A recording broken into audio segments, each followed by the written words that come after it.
Graça e paz, irmãos. Eu gostaria de compartilhar com vocês a leitura de, um, de uma ministração do irmão Christian Shen.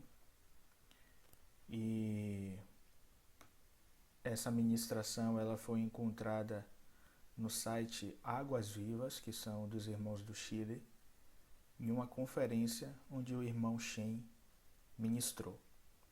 Então eu espero que o Senhor fale ao seu coração através dessa leitura. Qual o testemunho dos cristãos no mundo? Vamos ler Filipenses 2, versículo 15, que diz: para que sejais irrepreensíveis e sinceros, filhos de Deus inculpáveis, no meio de uma geração corrompida e perversa, entre a qual resplandeceis como astros no mundo, ou em outras traduções, como luzeiros no mundo. O tema desta conferência é a restauração do testemunho do Senhor. Eu gostaria de tocar neste tópico considerando especialmente o verso já citado. Vamos enfatizar especialmente a última frase do versículo 15: brilhar como luminares no mundo. Outras versões dizem: brilham como estrelas no universo. A palavra luminares aparece apenas 2 vezes no Novo Testamento. Os luminares não são luz em si mesmo, são portadores de luz. Deus é luz e nós somos aqueles que carregam a luz. Lembre-se, você brilha como luminares no mundo ou como estrelas no universo. A ilustração aqui não é como a luz de uma vela ou de uma lâmpada. Nós pertencemos à esfera celestial. Somos um povo celestial. É por isso que brilhamos como estrelas no universo. Esse é o nosso testemunho. Quando falamos de testemunho, nos referimos ao testemunho de Deus, ao testemunho de Cristo e também ao nosso testemunho. Qual é o nosso testemunho? Que somos os portadores de luz. O exemplo da criação. Para tentar entender este importante pensamento, vamos voltar a Gênesis 1. Vamos tentar entender o que a palavra luminares significa. Quando Deus criou os céus e a terra, Ele criou os luminares deste universo e os criou como uma maravilhosa ilustração de como somos o testemunho de Cristo. Ao ler Gênesis 1, vemos a origem do universo, a origem da humanidade, a origem de tudo. Aqui há algo relacionado com a eterna vontade de Deus, algo que já estava na mente de Deus na eternidade passada. No princípio, criou Deus os céus e a terra. Este é apenas um versículo no capítulo 1 que fala sobre a criação original do universo. Deus criou os céus. Significa que Ele criou o sol, a lua e também as estrelas. Todos os luminares, todos os corpos celestes. Para isso, a Bíblia chama os céus. No verso 1, nós temos todo o universo. Mas no versículo 2, o foco da câmera está no chão. E assim, de Gênesis 2, versículo 2, até o final do capítulo, a história dessa terra é registrada. Mas algo aconteceu aqui. O versículo 2 diz: e a terra estava desarrumada e vazia. De acordo com outras passagens da Bíblia, quando Deus criou a terra, Ele a preparou para ser a morada dos seres humanos. Não foi sua intenção criá-la de maneira desordenada e vazia. No verso 1, a terra era perfeita, bela, cheia de harmonia. De acordo com o desígnio de Deus, a terra era para mostrar a grandeza de Deus como engenheiro e matemático. No entanto, no versículo 2, algo aconteceu. A expressão hebraica para era tem 2 traduções. Pode ser ou foi. É a mesma palavra que descreve a esposa de Ló, quando ela se tornou uma estátua de sal. Então, podemos traduzir o verso 2 como: e a terra tornou-se desordenada e vazia. Algo aconteceu, e nós sabemos o que aconteceu. O registro bíblico diz que um dia, no passado distante, houve uma grande rebelião no universo. liderada por Satanás e um terço dos anjos que o seguiu seus passos. Por essa razão, Satanás e os seus seguidores foram expulsos da presença de Deus, até chegar à periferia de nosso planeta. Então, a Terra e o espaço exterior, nosso sistema solar e nossa galáxia foram ocupados por Satanás e seus seguidores, e o julgamento de Deus veio sobre este planeta. Deste modo, a Terra tornou-se desordenada e vazia, e a escuridão estava na face do abismo. Satanás é o autor das trevas. Deus é o autor da luz. Deus é luz. Quando Jesus estava na terra, ele disse: Eu sou a luz do mundo. Quem me segue não andará em trevas. Onde a escuridão se originou? Depois da grande rebelião do universo. É por isso que ele diz que a escuridão estava na face do abismo. O abismo em hebraico indica a profundidade do oceano. Não só a água cobriu nosso planeta, mas o oceano se tornou muito denso. É por isso que a Bíblia diz abismo, para se referir a algo tão profundo que não pode ser medido. O planeta inteiro foi envolvido em uma densa camada de água. Por muitos anos, os cientistas tentaram descobrir por que o oceano existe. Ao olhar para o sistema solar, não há como explicar a existência do oceano. No entanto, hoje os pesquisadores sabem de onde vieram os oceanos e a água dos mares. Você conhece a história dos cometas? Todo cometa tem cauda, e os cientistas descobriram que há muita água gelada lá. Ao fazer uma análise química da água, eles encontraram os mesmos componentes da água do mar que existem em nosso planeta. Gradualmente, os cientistas começaram a entender que há muito tempo atrás, não apenas um cometa, mas muitos bombardearam nossa Terra.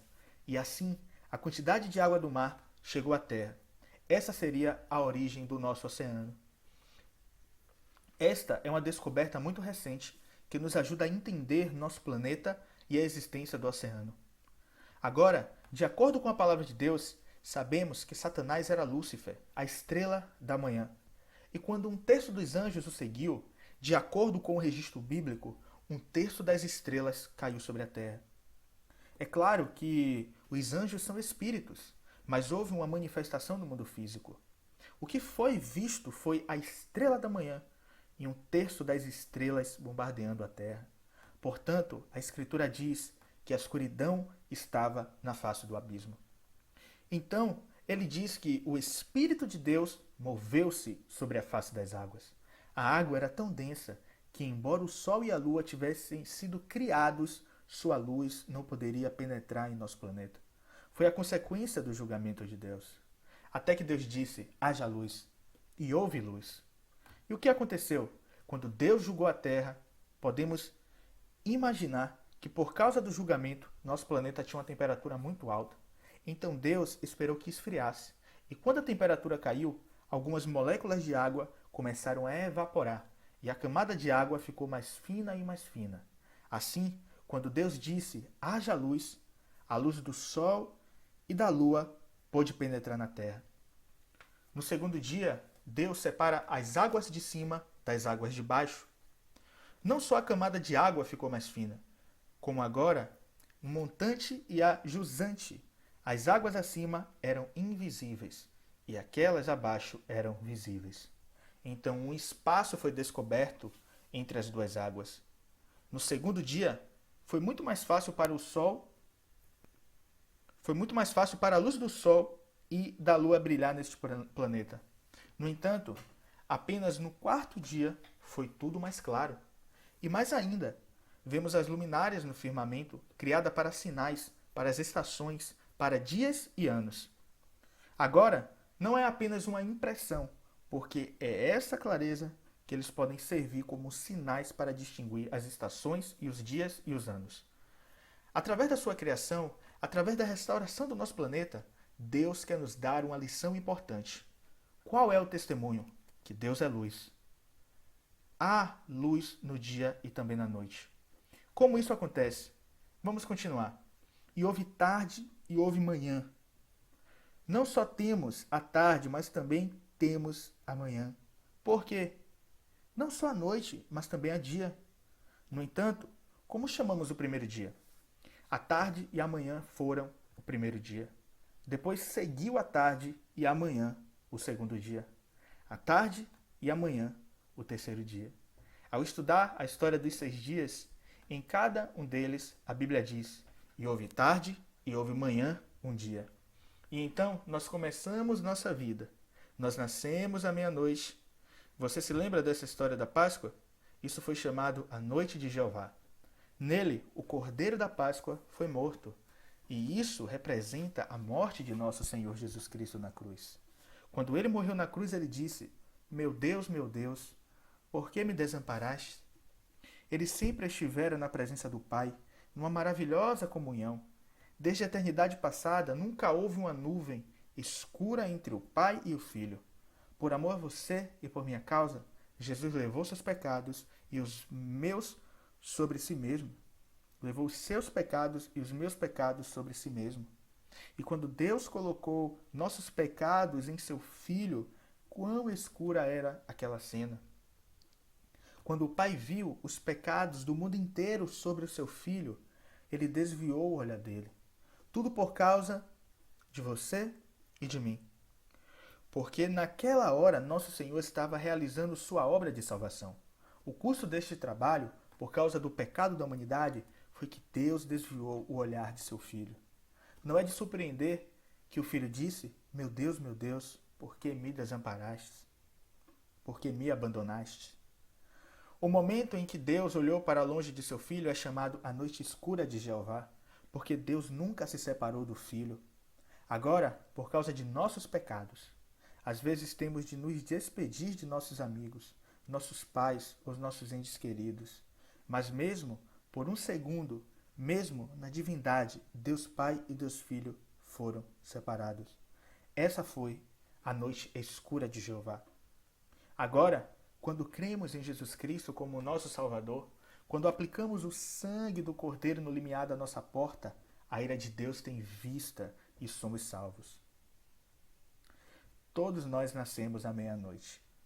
Esta é a vida cristã, a vida que sai da morte, a vida que começa com a morte e a ressurreição. Começa com a noite e depois vem pela manhã. Primeiro dia e o segundo dia. Qual é o significado do primeiro e segundo dia? No primeiro dia, a luz está lá. No segundo dia, a luz também está presente. O terceiro dia, também. Sim, temos a tarde, temos a noite. Você passou por uma longa noite escura e ainda assim verá a luz. De acordo com o propósito do Senhor, mesmo durante a noite, você verá a luz. Continuamos lendo e temos 6 dias. O primeiro dia, luz. O quarto, os luminares. Os primeiros 3 dias, os segundos 3 e depois o sétimo dia. 7 dias no total. O primeiro e os segundos 3 dias são paralelos. Nos primeiros 3 dias, tudo é abstrato. Nos segundos 3 dias, tudo se torna muito concreto, muito claro. No primeiro grupo de 3 dias é a separação da luz da escuridão. No segundo dia, a separação das coisas acima das coisas abaixo. O terceiro, a separação da vida e da morte. Então, nos segundos 3 dias, Deus repete novamente. Vamos comparar esses dois conjuntos de 3 dias. No começo dos 3 primeiros dias, Deus diz: haja luz, e foi claro. E quando chegamos ao primeiro dia do segundo grupo, haja luzes na expansão dos céus. Aqui novamente temos luz, mas é diferente. Quando Deus disse haja luz, era luz em geral. No entanto, ao chegar no quarto dia, ao segundo grupo de 3 dias, ele disse: haja luzes na expansão dos céus para separar o dia da noite, e sejam eles sinais para as estações, para dias e anos, e sejam para luminares no firmamento do céu, para iluminar a terra. Agora entendemos as luzes dos céus. E então nós vemos corpos celestes que brilham. Não apenas luz, agora vemos luminares, algo que traz luz. E Deus fez os 2 grandes luminares. Esses 2 grandes luminares são os que sustentam a luz, os maiores para governar o dia e os menores para governar a noite. E então há as estrelas. Agora, na sabedoria de Deus, temos as luzes no céu, as estrelas, a lua e o sol. Assim, através das estrelas, da lua e do sol, começamos a entender todos os aspectos da luz. Deus é luz E Cristo é o sol da justiça. Quando vemos a Cristo, vemos Deus, porque Cristo é o luminar de Deus. Portanto, não é de surpreender que um dos dois grandes luminares representa Cristo. Quando o Verbo se fez carne e andou na terra, ele era o luminar, e através dele começamos a descobrir e conhecer o Pai. Este é o testemunho de Deus. Cristo, ele quer dizer ao mundo, para mostrar ao mundo que Deus é luz. Então, essa grande luz é Cristo, o sol da justiça. E ainda mais, a outra luminária é a lua. De acordo com Filipenses 2, nós brilhamos como luminares no mundo. Cristo é o sol da justiça e nós somos luminares. Quais são as luminárias? As estrelas ou a lua? Quando falamos de cristãos individuais, brilhamos como estrelas. E quando falamos de cristãos em um sentido coletivo da igreja, como corpo de Cristo, brilhamos como a lua no universo. Então, na palavra de Deus, o sol tipifica Cristo, a lua tipifica a igreja e todas as estrelas tipificam os santos. Não é de se surpreender que Abraão tenha dois tipos de filhos, os celestes e os descendentes terrenos. A descendência celestial será tão numerosa quanto as estrelas e as terrenas como as areias do mar. Irmãos e irmãs, somos dos céus. Temos um chamado celestial, então devemos brilhar como estrelas. Este é o nosso testemunho. É por isso que o Senhor Jesus disse: você é a luz do mundo. Então qual é a nossa missão? Depois que fomos salvos, todos nós temos uma vida cristã para viver. E esta vida está crescendo. E a nossa missão é ser sal da terra e luz do mundo. Por esse motivo, vamos brilhar. Vamos brilhar como estrelas, individualmente e brilhar juntos como a lua. De acordo com Filipenses 2, sabemos quem somos. Filhos de Deus irrepreensíveis, no meio de uma geração corrompida e perversa, entre as quais brilham como estrelas no mundo. Individualmente e como a lua coletivamente. É o que Paulo quer que entendamos, que somos luminares no universo. Esta é a nossa missão. Com relação à nossa missão como igreja, com relação à nossa missão como a igreja descrita, quando lemos Apocalipse, disse que os 7 candelabros são 7 igrejas. O Espírito Santo compara a igreja com castiçais. Castiçais são portadores de luz, que não têm luz própria. A luz é mostrada por lâmpadas ou candelabros, porque o óleo está neles, e então a luz começa a brilhar. Quando em Apocalipse 1, o Espírito Santo compara as igrejas com candelabros, está nos dizendo que somos uma testemunha de Cristo e de Deus. Nós não temos nossa própria luz. Tudo o que podemos fazer é segurar a luz. E esse é o nosso testemunho. Quando falamos sobre a restauração do testemunho do Senhor, lembremos-nos de que a igreja é comparada a um candelabro. No que diz respeito à nossa missão, somos candelabros. No entanto, não entendemos isso e precisamos que a palavra de Deus nos explique as coisas. O exemplo do Apocalipse. Já mencionei que existem apenas 2 passagens no Novo Testamento onde encontramos a palavra luminares. Uma está em Filipenses 2. Agora, vamos olhar para outra passagem. Ele me levou no espírito a uma grande e alta montanha e mostrou-me a grande cidade santa de Jerusalém, que desceu do céu de Deus, tendo a glória de Deus. E o seu brilho era como de uma pedra preciosa, como pedra de jaspe, diáfano como vidro. Apocalipse 21, versículos de 10 a 11. No grego, a palavra brilho é a mesma que em Filipenses 2. Seu brilho é o mesmo que luminares. E era semelhante a uma pedra preciosa. Então toda a Nova Jerusalém é como uma luminária, como estrelas ou como a lua no universo. Esta Nova Jerusalém é uma Jerusalém celestial. E para ser celestial, tem a glória de Deus. A cidade inteira é como uma luminária, como a lua. A pedra de jaspe hoje é uma pedra semi-preciosa. Não é uma pedra preciosa. Jaspe é semitransparente, nunca é diáfano, como o vidro. Nos novos céus e na nova terra, embora o nome seja o mesmo, Gap é diferente, porque os novos céus e a nova terra são céus e terra glorificados. Assim a pedra de jaspe se tornará preciosa, diáfana como vidro. Em outras palavras, toda a nova Jerusalém será como um diamante. É o que o Espírito Santo tenta nos ensinar. O que é um diamante? Nós vemos um fogo no diamante, porque o diamante foi cortado de tal maneira que quando a luz entra nele, há um reflexo total. A luz não pode sair e é refletida de uma face para outra, sendo aprisionada por dentro. Quando você tem um diamante em suas mãos, você pode dizer: a luz está presa dentro. E quando eu olho para o diamante, eu posso ver o arco-íris nele. E quando eu vejo o arco-íris, eu vejo a glória. A luz é uma coisa muito abstrata. Quem pode capturar a luz? Quem pode tornar concreto? O diamante pode fazer isso, embora ele não tenha luz própria, e é como qualquer outra pedra. Quando você apaga a luz, o diamante é como qualquer outra pedra.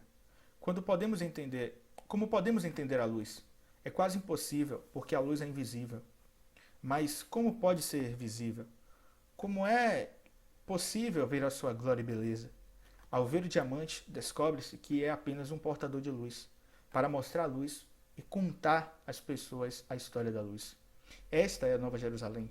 Toda a cidade é como um diamante. A luz é abstrata. No entanto, aquele diamante que é a Nova Jerusalém, tudo é muito claro. Então sabemos o que acontece com a Nova Jerusalém. Em outras palavras, quando chegamos em Apocalipse 21, há uma grande e única luminária. A Nova Jerusalém não é nada além de um grande candelabro. Nos primeiros capítulos do Apocalipse, as 7 igrejas são 7 candelabros. Quando ainda estamos a tempo, há 7 candelabros, mas na eternidade há apenas um candelabro. Todos aqueles 7 candelabros são a manifestação daquele grande castiçal. Quem é o luminar? A cidade não precisa do sol nem da lua para brilhar, porque a glória de Deus a ilumina, e o Cordeiro é a sua lâmpada. Apocalipse 21, versículo 23. A Bíblia começa com o sol e a lua em Gênesis 1 e termina com o sol e a lua em Apocalipse 21. Em Gênesis 1, o sol e a lua eram necessários. Na Nova Jerusalém, não há necessidade do sol ou da lua. O sol e a lua são apenas sombras. Agora a realidade chegou. Qual é a luminária? A última frase diz: o Cordeiro é a sua luz. Nós não temos luz somente. Somente Cristo tem. Então, quem é a luz? A cidade não precisa do sol nem da lua para brilhar nela, porque a glória de Deus a ilumina. O que significa isso? Deus é luz. Cristo é o luminar e a igreja é o candelabro. Então, na eternidade, veremos todo o corpo de Cristo, desde o primeiro renascido até o último. Um grande corpo de Cristo.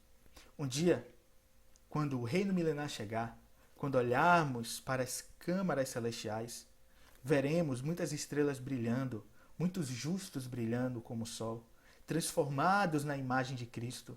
Esse é o significado do reino milenar. Contudo, quando alcançamos a eternidade, a Nova Jerusalém representa o produto final da obra de Deus. Finalmente, a vontade de Deus será alcançada, e no último capítulo, vemos a Nova Jerusalém descendo dos céus, tendo a glória de Deus, e seu esplendor era como a de uma pedra preciosa, um grande candelabro celestial. Em si, não encontramos luz. A luz está sempre com a luz. Cristo e Deus é a luz. Acho que agora entendemos melhor o que é o testemunho do Senhor. A lua reflete a glória do sol. Agora, por que estamos falando sobre a restauração do testemunho do Senhor? Lembre-se que a lua em si não tem luz. Sempre que vemos a luz da lua, na verdade, não é a luz da lua, mas é o reflexo da luz do sol.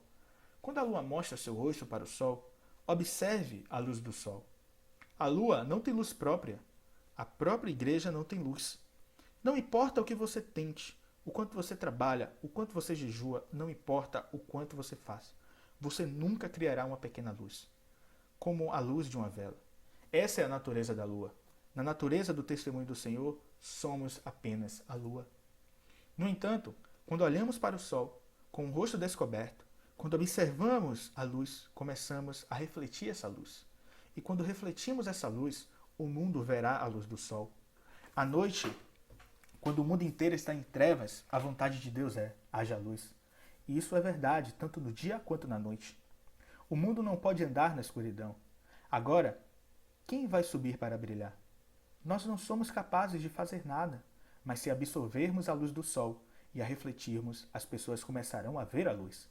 Se eles tiverem um pouco de conhecimento científico, saberão que não é a luz da lua, mas a luz do sol. Quando as pessoas vêm à igreja, elas não devem apenas ver a igreja, mas Cristo na igreja.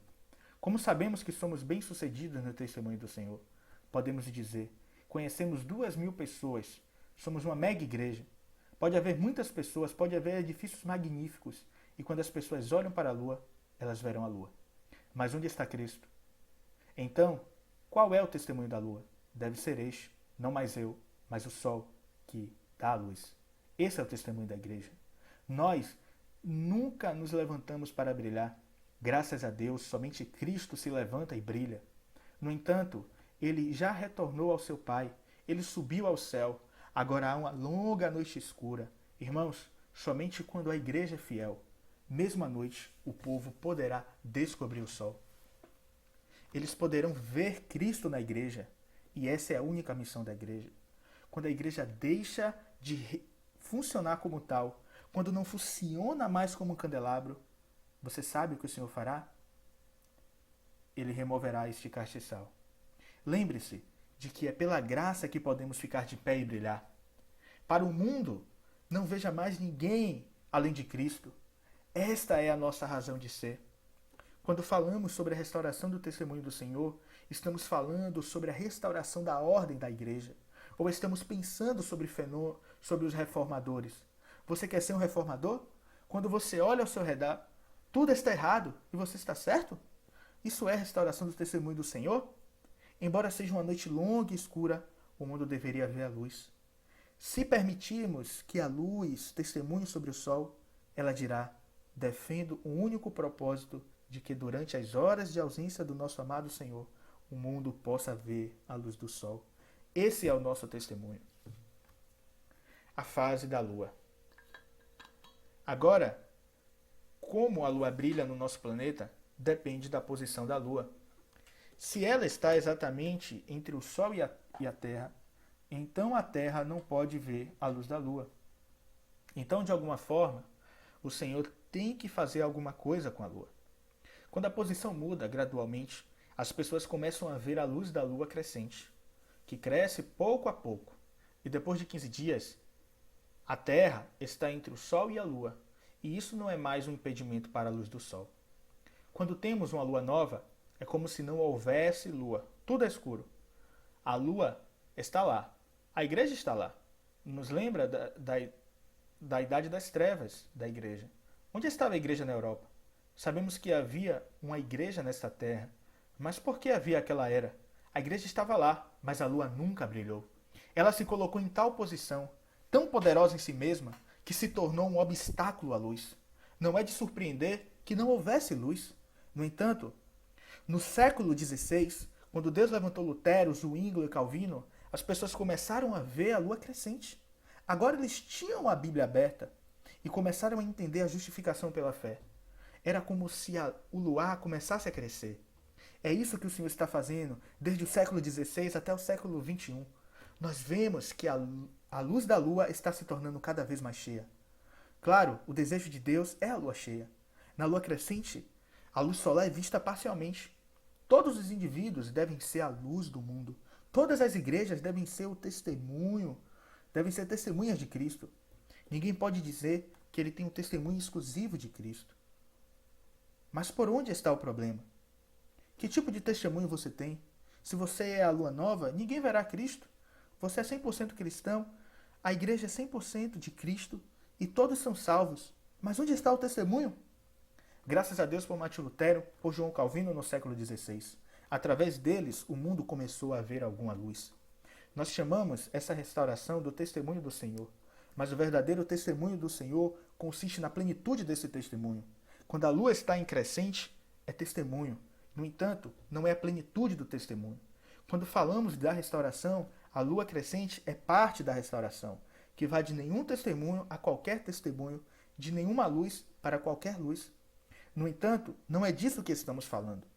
Quando nos referimos à restauração do testemunho do Senhor, pensamos na vontade eterna de Deus. Deus nunca ficará satisfeito até que ele veja a lua cheia. Isso é muito interessante. Sabemos que a lua também sobe e também se põe. Na fase da lua nova, quando o sol nasce, a lua se eleva. Quando o sol se põe, a lua também se põe. É como é a igreja na idade das trevas. Há aí presunção, existe pretensões, existe alguém que afirma representar Cristo na terra. Mas na fase da lua cheia, quando o sol se põe, a lua cheia sai. Quando a lua se põe, o sol começa a subir. O que significa isso? Quando o sol reinou durante todo o dia, a lua começa a subir e começa a reinar à noite. Exatamente o mesmo modelo. O sol nasce do leste e se põe no oeste. À noite, a lua se eleva do leste e também se põe no oeste. Isso significa que a lua é exatamente como o sol. Quando falamos da lua cheia, em linguagem espiritual, significa ser transformado na imagem de Cristo. Assim, quando a igreja está madura, no dia em que o sol nasce e o sol se põe, e à noite a lua se levanta e depois se põe. É sempre o mesmo modelo. E o que isso significa? A lua é o representante do sol. Ela pode declarar tudo sobre o sol. Esse é o testemunho do Senhor. Eu gostaria de reiterar. Quando falamos sobre a restauração do testemunho do Senhor, estamos falando da lua cheia. Qualquer coisa menor que a lua cheia não satisfará o coração de Deus. Precisamos da ajuda do Senhor para que possamos ver a restauração do seu testemunho. A partir da lua nova, gradualmente o Senhor está fazendo alguma coisa. Finalmente devemos ser capazes de ver a lua cheia. Isso significaria que a igreja realmente atingiu a maturidade. E é isso que o Senhor quer. Irmão, o que você acha da restauração do testemunho do Senhor? Apenas a restauração da igreja de acordo com a Bíblia? A igreja deveria ser assim ou assim? Você pode colocar tudo em ordem, mas essa luz é obtida da vida. E ao menos que a vida cresça até a maturidade, nossa vida será tão crescente e tão como a lua nova. E talvez como a lua nova. Mesmo se você for o melhor reformador, você pode ajudar a igreja a ser um pouco mais do que crescer. Mas o que Deus quer é a lua cheia. Nós não temos nossa própria luz em nós mesmos. Não há bem nenhum, mas graças a Deus, não somos apenas como estrelas do universo, mas também brilhamos como a lua no universo. Você está satisfeito em ver a igreja recuperada, ouvindo tudo de acordo com a Bíblia?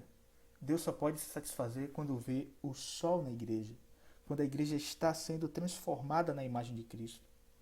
Deus ainda está avançando.